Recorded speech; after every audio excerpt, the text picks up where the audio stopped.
and looking at the presumption of Israel. And I've kind of touted this moment, and I took a lot of time to get here. We'll probably be moving a little bit faster once we get through the first 5 books, because we just have to with the amount of time we have. But I think it's important to point out this what happened here in chapter 19, because we followed each of the dispensations that happened leading up to this point, and this is where we're going to move from promise to law, right? And God has based everything up to this point that he's doing upon the basis of the promises that he's made to Abraham, and he's looking in this moment for Israel to put their trust in him, right? And what he's able to do to deliver them. Instead, they put the trust in themselves, and so it does not end up well.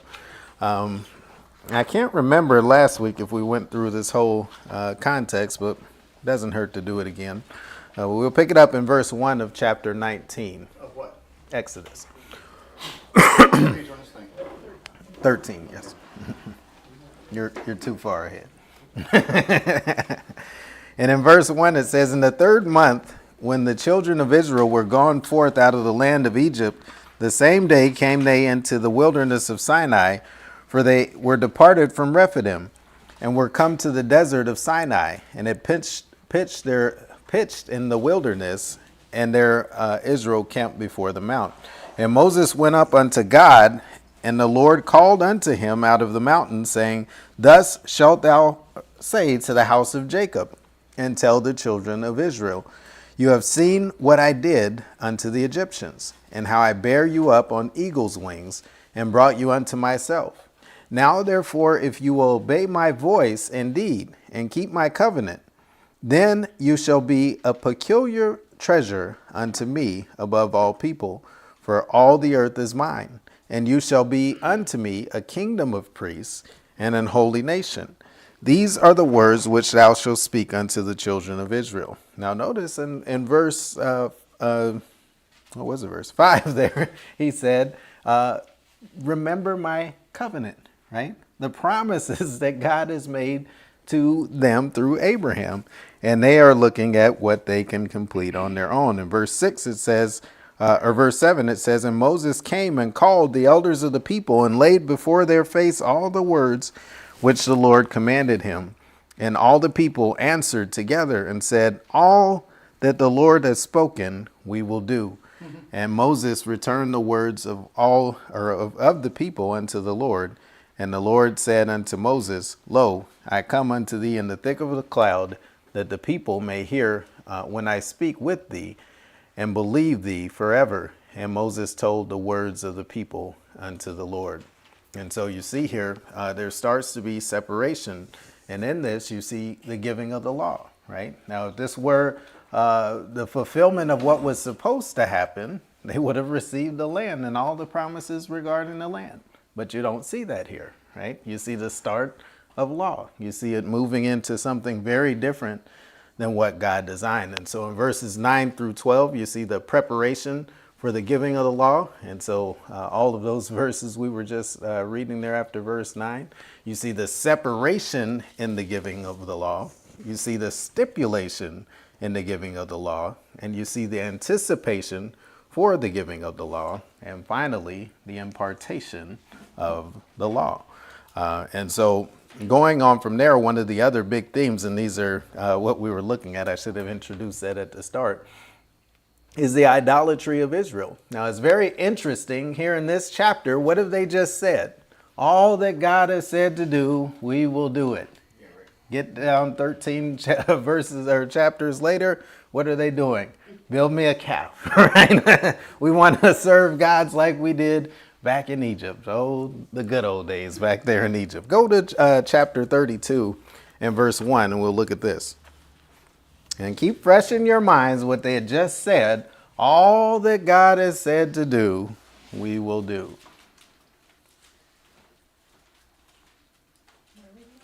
Exodus 32 and verse 1, yes.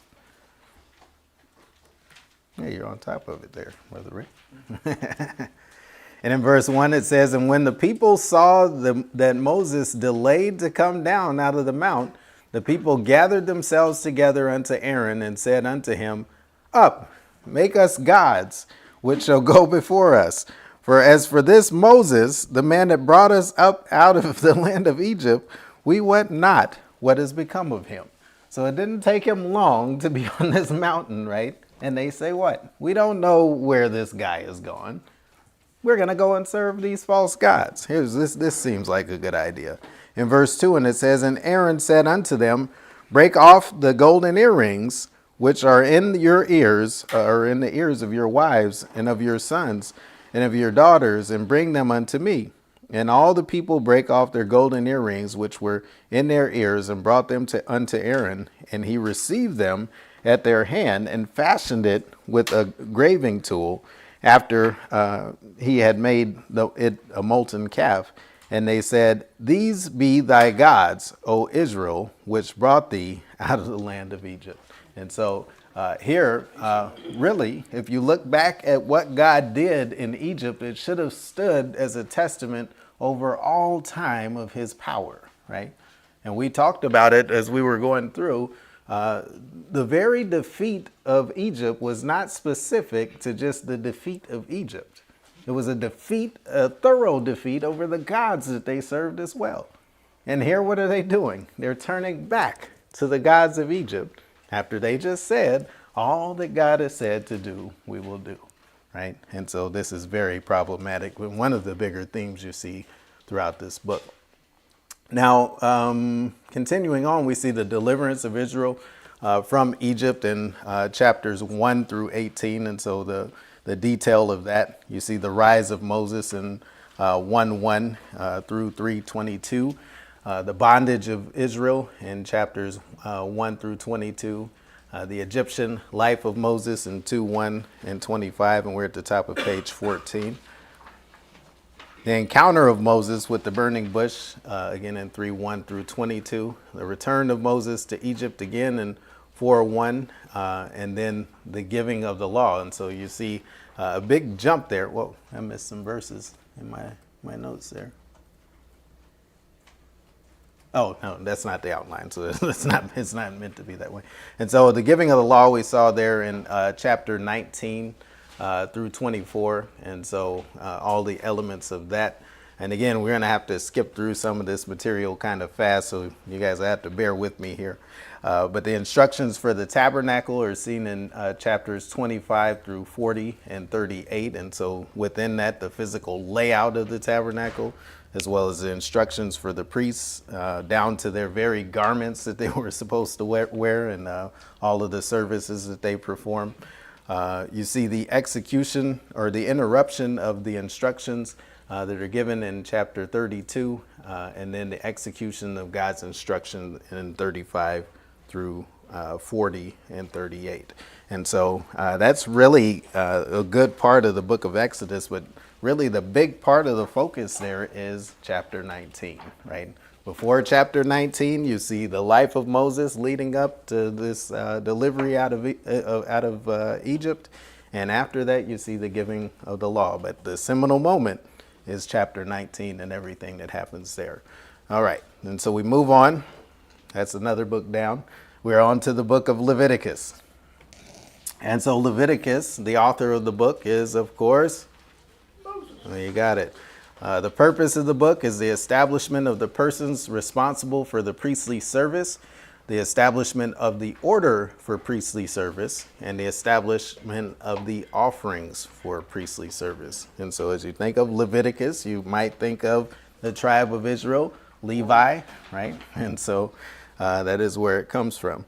And so in the key themes to this book, you see the evolution of the standard for sacrifice from Jehovah. And so it's different than what you saw early on. And as you think back, what did God require for sacrifice there early on, right? What did we say back in Genesis? Adam and Eve took plants, right, and covered up their sin. God gave animals in place of that, right? Cain, even think of Cain. He brought plants, right? What did Abel bring? He brought an animal. And so animal sacrifices are established as what God requires, and specifically blood to be sacrificed. And so you see that all throughout. Now, the pre-law offerings, you see the establishment of the standard again for sacrifice there in Genesis 3, 7 and 21. You see Cain and Abel brought a free will offering, and pay attention in your notes here to some of these differences in offerings, because it'll say these different kind of offerings, but there are different Hebrew words that are behind that. So you see that some of these offerings are different kinds of things. And so what Cain and Abel brought was what you call a free will offering. And this is given also under law, and we'll see that specified. And so it comes from this Hebrew word menechah, and you see it in Genesis 4, 3, and 4. You see Cain was given the opportunity to sacrifice a sin offering after he offered the wrong sacrifice, right? And so what did he say? Let's go back there real quick, because this is important. But to Genesis chapter 4 and verse 7.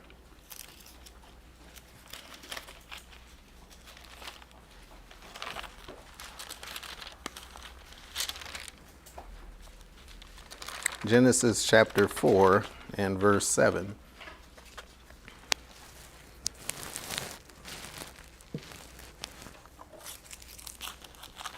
And noticing in the context, we can go back at verse 3. It says, and in the process of time it came to pass that Cain brought of the fruit of the ground an offering unto the Lord. And so here, this is this word for a free will offering, right?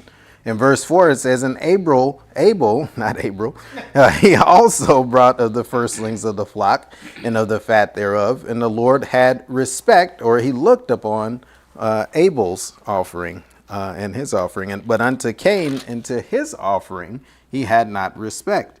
And Cain was very wroth, and his countenance fell. And the Lord said unto Cain, why art thou wroth? And why is thy countenance fallen? If thou doest well, shalt thou not be accepted.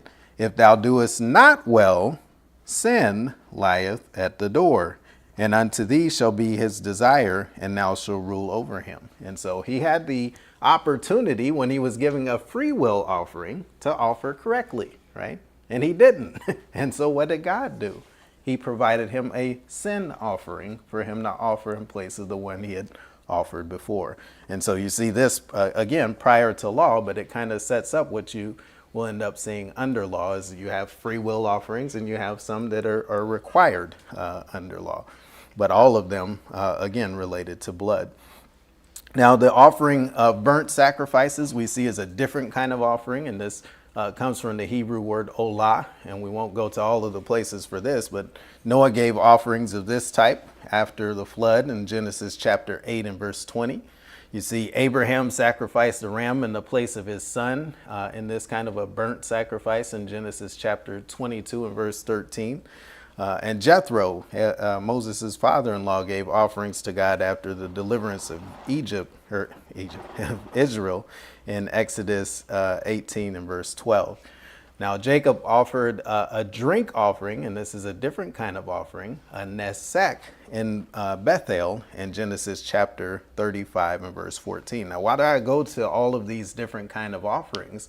Because they're the same ones that you're going to see under law in Leviticus, right? And so all of these offerings were actually offered before it came to be required for Israel by Gentiles. We see the offerings under law as being something different. Now, there is one such offering that we don't see from this word korban, and it might be somewhat similar to or familiar to some of you, maybe just to the pastor. I don't know. You've heard of korban there, Brother Scott? Yeah. There you go. And so the offerings required from God are these korban offerings. And so going back over to Leviticus, there are 13 occurrences of this word in the book of Leviticus, but we won't go to all of those. You see 15 of those in the book of Numbers, and then 1 in the book of Nehemiah. You also see under law these free will offerings. And so the word menekah, which we saw used in Genesis for Cain and Abel. But these free will offerings are offerings required also under law, and freedom was given in what was offered. And so it wasn't that you came and offered of your own free will, but the offering that you gave was what was free. And so you could choose what different animal you were going to sacrifice. Now let's go to one of these places that we see it over in Leviticus chapter 2 and verse 1. Leviticus chapter 2 and verse 1. Now get a drink while you guys turn there. A drink offering.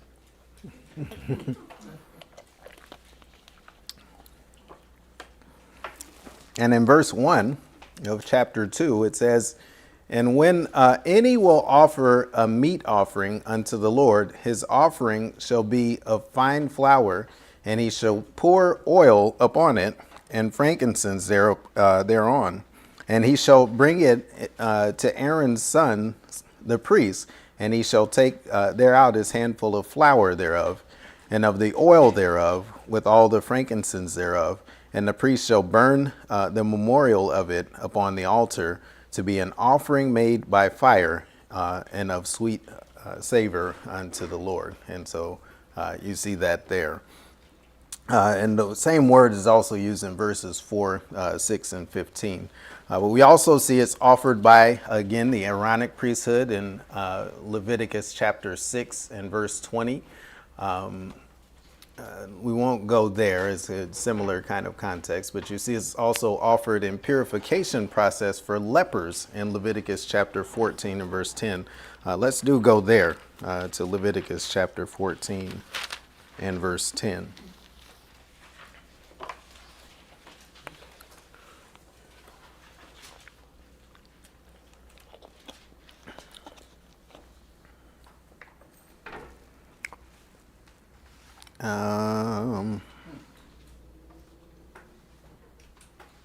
And let's go back just a little bit here. I don't know exactly how far. We'll pick it up in verse 1. And it says there, "And the Lord spake unto Moses, saying, This shall be the law of the leper in the day of his cleansing. He shall be brought unto the priest, and the priest shall go forth out of the camp, and the priest shall look, and behold, if the plague of leprosy be healed in the leper, then shall the priest command to take for him, that is to be cleansed, 2 birds alive and clean, and cedar wood, and scarlet, and hyssop. And the priest shall command that one of the birds be killed in the earthen vessel over running water. As for the living bird, he shall take it, and the cedar wood, and the scarlet, and the hyssop, and shall dip them, and the living bird in the blood of the bird that was killed over the running water. And he shall sprinkle upon him that is to be cleansed from the leprosy 7 times, and shall pronounce him clean, and shall let the living bird loose into the open field. And he that is to be cleansed shall wash his clothes, and shave off his hair, and wash himself in water, that he may be clean. And after that he shall come into the camp, and shall tarry abroad out of his tent 7 days. But it shall be on the 7th day that he shall shave all his hair off his head, and his beard, and his eyebrows, even all his hair he shall shave off. And he shall wash his clothes also. He shall wash his flesh in water, and he shall be clean. On the 8th day he shall take 2 he-lambs without blemish, and 1 ewe lamb of the first year without blemish, and 3 tenths deal of fine flour for a meat offering mingled with oil, and 1 log of oil. Now, that seems like a lot, right? Yeah, you wonder, why would anyone want to put themselves under these things? Oh, well, I don't know. You go ask them. But in Leviticus chapter 23 and verse 16, you see this kind of offering is offered at the Festival of Weeks. And so not only under law do you have to keep up with all of these types of offerings that you are supposed to bring forth, you have to keep up with all of these different festivals that you have to keep, and different feasts that are supposed to be kept. And so this one, the Festival of Weeks. And then pick it up in verse 13. And it says there, and the meat offering thereof shall be 2 tenths deal of fine flour. There you go. Meat, yes. Mine says grain. Oh, what version are you looking at? New King. Oh, well, yeah, different version. Okay. Meat, yeah, M-E-A-T? M-E-A-T. And so, and the meat offering thereof shall be 2 tenths deal of fine flour mingled with oil, an offering made with fire unto the Lord for a sweet savor. And the drink offering thereof shall be wine, the 4th part of hin. And you shall eat there neither bread, nor parched corn, nor green ears, until the selfsame day that you have brought an offering out or unto your God. It shall be a statute forever of your generations in all your dwellings. And you shall count unto you from the morrow after the Sabbath, from the day that you have brought the sheave of the wave offering, 7 Sabbaths shall be completed. Even unto the morrow after the 7th Sabbath shall you number 50 days, and you shall offer a new meat offering unto the Lord. And so here you see again this type of offering in the Festival of Weeks. Now you guys see meat there as opposed to grain. It's just food at the end of the day is the differences there. And so that's that word used in that context. Now, you see sin offering, which we've seen in some of the verses before, and this comes from the Greek word chatath, which does mean sin. And so we saw it used back in Genesis chapter 4 with Cain when he had the offering that he gave there, and I think that was a sin offering. But you see it used here under law as well, and offered in ordination of priests in Exodus 29:14, but here in Leviticus in 8:2 as well as 14. You see offerings established for the Aaronic priesthood as well in Exodus chapter 30 and verse 10. And then you see it offered by the priests for national sins of ignorance and known. And so here's something that was different under law, right? Because there were so many laws that there were, you did not necessarily know when you sinned, right? So the fact could be that if a woman sat in a place and it was her time of the month and you went and sat there, you're considered unclean and you're supposed to go and offer for that sin. So what if you didn't do that? Well, you didn't know, right? It's a sin of ignorance. And there was an offering that had to be done specifically for that. And so really, again, I ask you, why would anyone want to be under law? This is very restrictive, very regimented, very detailed. Grace, to me, I don't know about you guys, but is a lot better, right? And I like the way Brother Don said it a long time ago. He did a whole series on it. He said, under law, they had something good, right? Because they did still indeed have a connection to God. But under grace, we have something better because you have a direct line. You don't have to go through a priesthood. But we can continue on looking at a lot of these restrictions that they had. And so this sin offering was also offered on or by priests on this National Day of Sin. And you see the different places that it's listed there. We see it's offered personally for sins through the priesthood, and so for your personal sins as well, in the places that that's listed. And then it was offered for procedure or with a procedure for sacrifice in the different places for that. Now, there are a couple of different other offerings that we have in your footnotes there that we won't go deep into. Again, a lot of this is just for you guys to go back and study if you want to. When you have free time or need to get to sleep. But we have the burnt offerings under law, and so we looked at that word prior to law for olah, but it's also used here under law in Exodus as well as Leviticus, and you see the places it's listed there.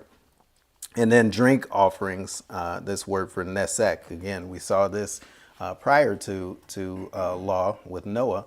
But you see it here listed again in Exodus and Leviticus for these different law offerings that were supposed to be given. Now, the outline of the book of Leviticus, you see there before you. Again, these are definitely not inspired. This is just my opinion of how the book should be laid out. And so you might go online and see other people certainly have it outlined different ways, but it just depends on what you want to emphasize. And so you have a whole listing of the outline of the book of Leviticus, and that is the end of the book. We move on. Well, don't get too excited there. We got Numbers coming up as well. So Numbers is the next book. And Numbers is written by Moses. There we go. You're looking at your paper, aren't you? And so the purpose for the book of Moses, or Numbers, one of the books of Moses, is to quantify the developing promise of God's promise to Abraham. And so as you think about these people that are the people of promise, they are being numbered in a census, as it were. And so it's to summarize the acts of the Israelites also in the wilderness, and to review the application of the law to Israel. And so some of the key themes you'll see over the course of the book is the weeding out of the mixed multitude. And so as you look at Israel and understand, they were not all saved, right? Not at any point in their wanderings through the wilderness. And this is why they wandered for so long, right? You had all of these people that their hearts turned back to Egypt, right? And they over and over again wanted to go back to serving the gods of Egypt or doing any other number of disobedient things. And what happened? God continued to wipe them out or continued to allow them to wander until all of these people were gone. And they would not go into the land until this mixed multitude was weeded out. And so it was quite a journey for those that weren't of this group that were disobedient.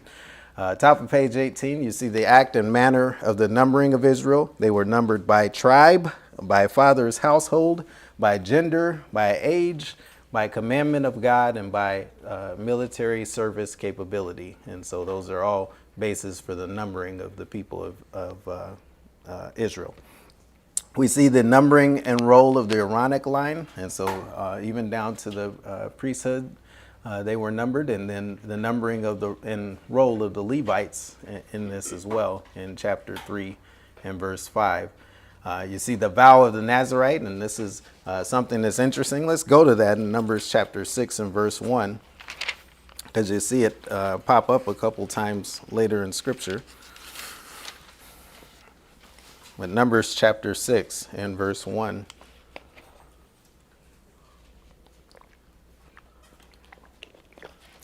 And we won't read the whole chapter, and really much of this chapter deals with it, but we'll cut it off at some point.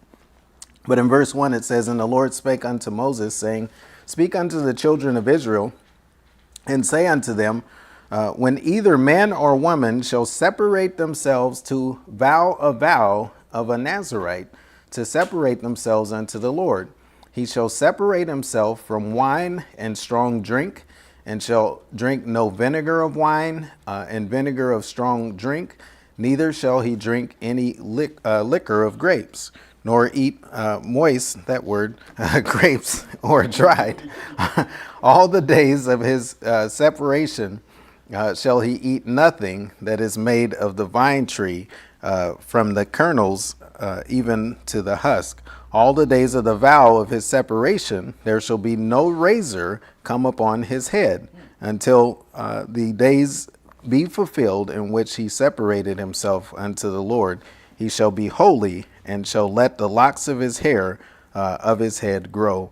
All the days that he had separated himself unto the Lord, he shall come at no dead body. He shall not make himself unclean for his father, or for his mother, for his brother, or for his sister when they die, because the consecration of his God is upon his head. And so it goes on into much more than that. But you see this Nazarite vow, and we hear of it in the New Testament with Paul, right? When he took this vow that he took, and you think, oh, it's just this simple thing that he cut off his head. No, he couldn't cut off his hair until a certain point when that vow had reached completion, right? And we understand this vow too with Samson, right? That he didn't cut his hair And we see it. Those are just a couple of examples of this Nazirite vow being used. But one of the other big themes of the book of Numbers is the disobedience, of course, of Israel.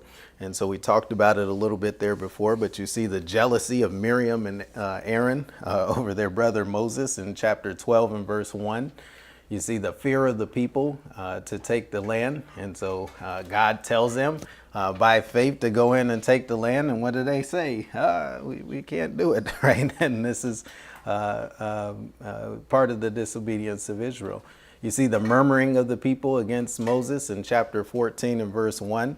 And the pastor said once upon a time he was going to write a book, I Know Why Moses Struck the Rock. Now, I don't know if he was talking about you good people out there or just things that he's dealt with in the past, but he did say that. We see the rebellion at Korah, and so here's an interesting story in which all of these people fall directly into the ground. Let's go to Numbers chapter 16 and verse 1. And we won't be able to read through the whole story, but we can catch some of the interesting parts.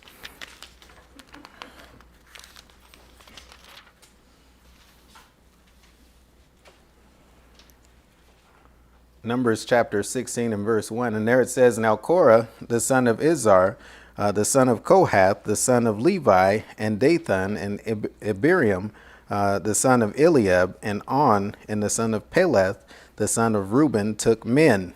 And they rose up before Moses with certain of the children of Israel, 250 princes of assembly, famous in the congregation, men of renown. And they gathered themselves together against Moses and against Aaron, and said unto them, You take too much upon you, seeing all the congregation are holy, every one of them, and the Lord is among them. Wherefore, then lift ye yourselves above the congregation of the Lord. And when Moses heard it, he fell upon his face. And he spake unto Korah and unto all his company, saying, Even tomorrow the Lord will show who are his and who is holy, and will cause him to come near unto him. Even him whom he hath chosen will he cause to come near unto him. This do, take your censers, Korah and all his company, and put fire therein, and put incense in them before the Lord tomorrow. And it shall be that the man whom the Lord doth not choose, he shall be holy. You take too much upon you, you sons of Levi. And Moses said unto Korah, Hear, I pray you, you sons of Levi, seemeth it but a small thing unto you that the God of Israel has separated you from the congregation of Israel to bring you near to himself, to do the service of the tabernacle of the Lord, and to stand before the congregation to minister unto them. And he hath brought thee near to him, and all thy brethren, the sons of Levi, with thee, and seek ye the priesthood also. For which cause thou and all thy company are gathered together against the Lord. And what is Aaron that you murmur against him? And Moses sent to call Dathan and Abiram, the sons of Eliab, which said, We will not come up. Is it a small thing that thou hast brought us up out of the land that floweth with milk and honey to kill us in the wilderness? Except thou make thyself altogether a prince over us. And so they go on and on with these complaints that they have against Moses, right? And really, what does it come down to but disobedience against the Lord and jealousy of Moses? And so the end of the story is God answers and shows who's who, right? And you see it with that, all of these people die. And so we see that in 16:1. You see the sin of Moses at Meribah, and so he's there commanded to speak to the rock, and instead of speaking to it, he strikes it. And so this will end up proving fatal for Moses, as he will not be able to enter into the land. We see the worship of Baal by Israel at chapter 25 and verse 1. Let's go to that one as well. Now you hear a lot of these different gods, and this is one that certainly Israel tends to feign over in the Old Testament, unfortunately. And so in verse 1 of chapter 25, it says, "And Israel abode at Shittim, and the people began to commit whoredom with the daughters of Moab. And they called the people unto the sacrifices of their gods, and the people did eat and bowed down to their gods. And Israel joined himself unto Baal Peor. The anger of the Lord was kindled against Israel. And the Lord said unto Moses, Take all the heads of the people and hang them before the Lord against the sun, that the fierce anger of the Lord may be turned away from Israel. And Moses said unto the judges of Israel, Slay ye every one of his men that were joined unto Baal Peor. And behold, one of the children of Israel came and brought unto his brethren at Midianisheth a woman in the sight of Moses and in the sight of all the congregation of the children of Israel, who were weeping before the door of the tabernacle in the congregation, or of the congregation. And so we go on from there, but you see this constant refrain of Israel that they keep going after these false gods, right? And God continues to have to deal with them as he does in this context here. Now you see the intercession of Moses for Israel back in chapter 14 and verse 13 is an interesting one in which God said, hey, well, why don't these people are disobedient? Why don't I just take the whole lot of them and kill them off, and we'll just make a new nation? And Moses appeals to God. And really, I think it was, you think God didn't know that he was going to say what he was going to say there. It's really a combination that you see for man and for Moses in that instance. We see the death of Aaron in chapter 20 and verse 22.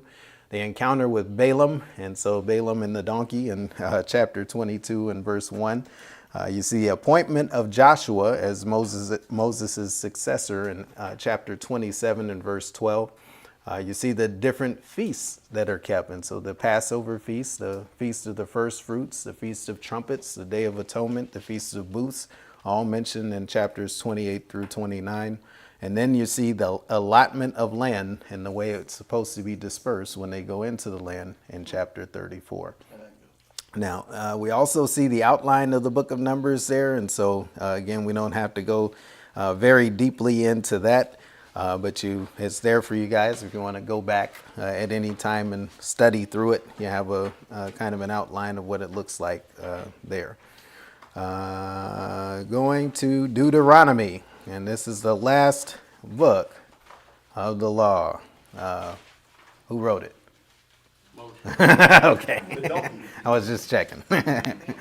And so the purpose of the book of Deuteronomy is to dictate from God to Moses the design for a living.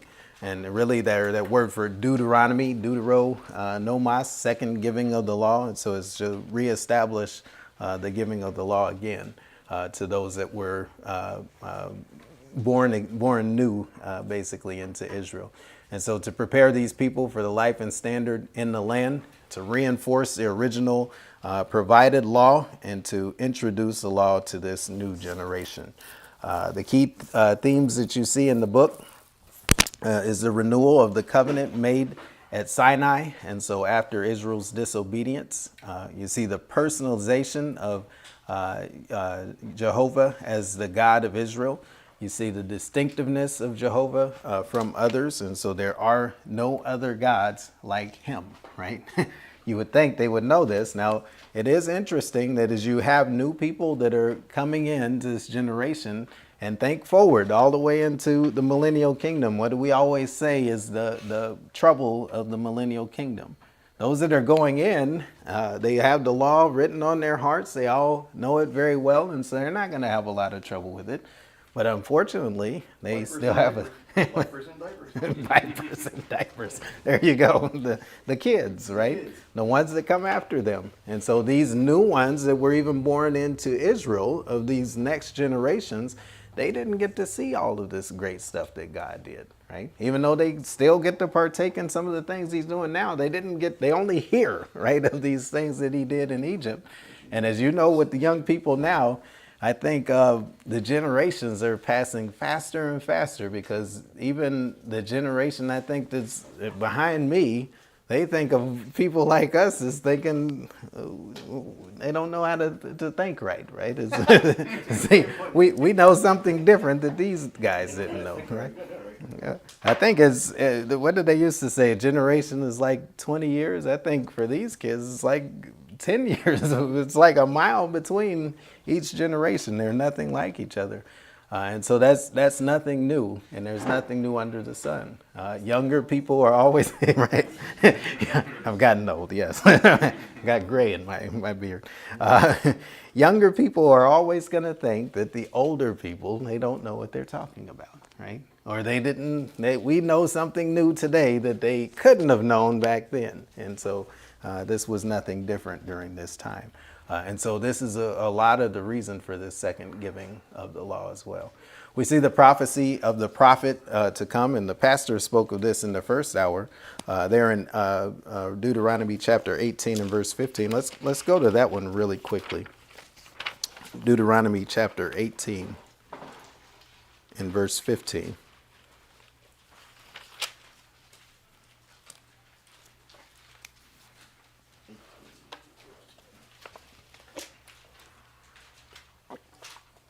And notice, depending on what kind of Bible you have, it might make special note of this, right? That this prophet might be capitalized.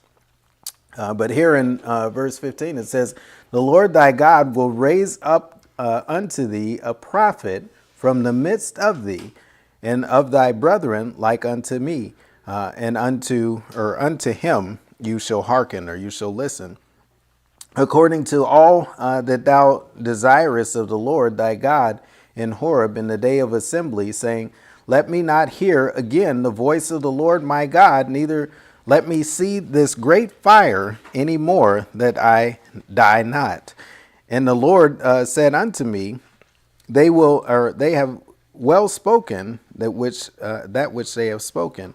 I will raise them up a prophet from among their brethren like unto thee, and will put my words in his mouth, and he shall speak unto them all that I shall command." And so here you know and understand why Israel was looking for this prophet, right? But didn't know that this prophet is also the suffering Messiah. And this suffering Messiah is also the one that was to come. And so all of these are made into one person, and that person, of course, is Jesus Christ. And so you see this here. You see the call to remember, and this word for remember is very important to this book of Deuteronomy. It's used 15 times throughout this book.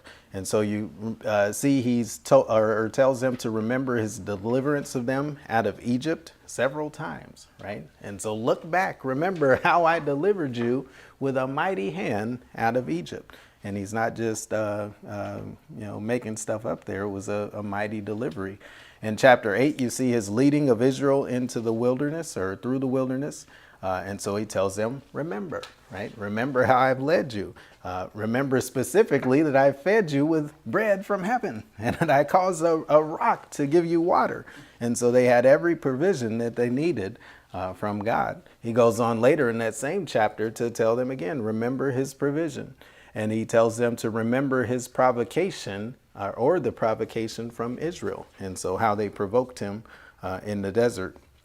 He tells them to remember the servants of his fathers, or the fathers of Israel, and his handling of Miriam in the wilderness, his allowance for the punishment as well of the Amalekites, and finally his promises that he's made to the fathers in 32:7. And so we see also a bigger theme of this book is the hope of the entry into the land. And so it's encouraged that these Israelites keep the statutes when they enter into the land. And that's stated several times throughout this book. You see the foretelling of their disobedience again in chapter 4 and verse 25. And then you see the need for obedience to prolong their days in 5:33. And then the anticipation of a relationship together with Jehovah in 12:10, the anticipation of blessings, several places, and then finally the call for them to forget their enemies in 25 and 19. Last two things here is a transitional leadership from Moses to Joshua, and then finally the death of Moses we see in chapter 34 and verse 7. Let's go there. And this will be the final thing we'll look at for the first 5 books.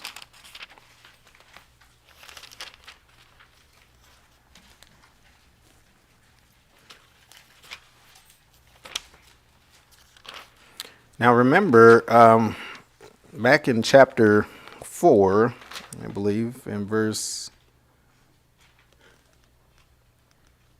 22, and you guys stay there and I'll just read it. It says in verse 21 of chapter 4, furthermore, the Lord was angry with me, and this is Moses speaking, for your sakes, and swear that I should not go over Jordan, and that I should not go in unto that good land, which the Lord thy God giveth thee for an inheritance. But I must die in this land, and I must not go over Jordan, but you shall go over and possess that good land. And so as he stated this, and he knows this is his plight, right?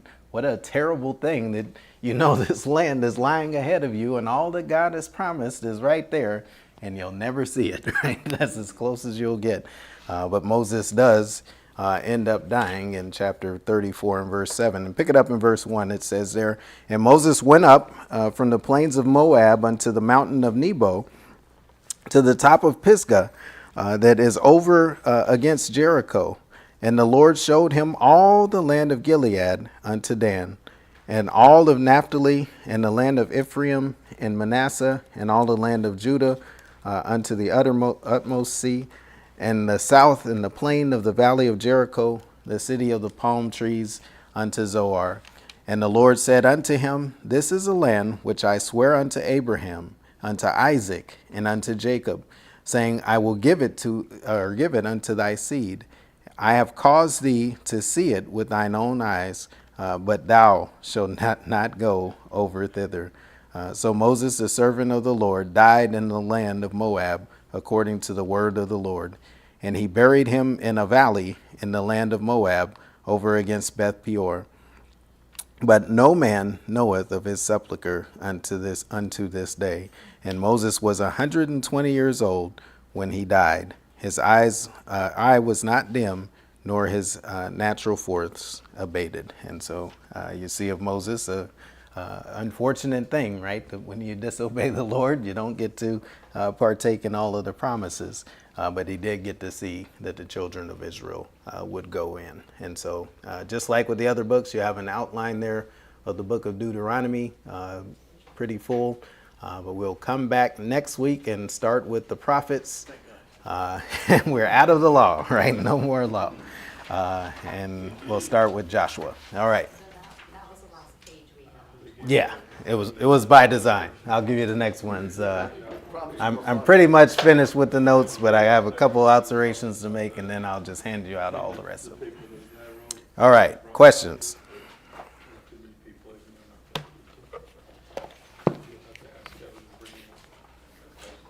No questions? Glad to be done with the law? Everyone agrees. Yeah. So Moses wrote about his own death. And yeah. Well, there are thoughts that I don't remember if it was on Deuteronomy, but